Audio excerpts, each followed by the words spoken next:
Il Veneto sta affrontando contemporaneamente tre emergenze. Due sono in atto, neve e fiumi, ed una è prevista per i prossimi giorni, quando le spiagge saranno invase da fiumi stracarichi d'acqua ed i detriti sono considerati rifiuti speciali e costeranno una fortuna per essere rimossi.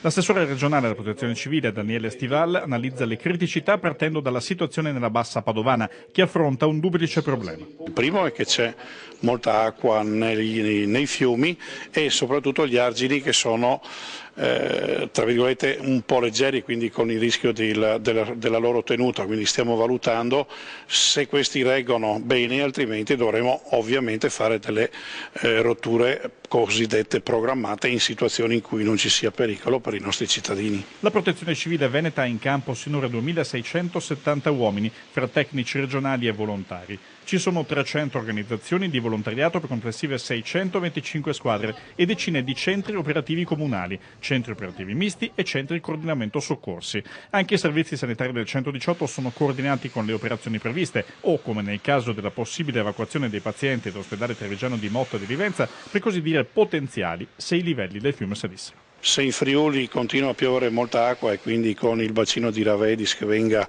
in qualche modo rilasciato una quantità superiore di acqua, e quindi in quel caso di emergenza sposteremo i pazienti che ci sono all'ospedale di Motta di Livenza verso Oterzo, la zona Trevigiano del San Donatese. Comunque è tutto pronto in caso ci sia il problema, contiamo e speriamo che questo non ci sia. Tanta neve, temperature alte e questo alza l'emergenza anche per almeno una totale di settimane.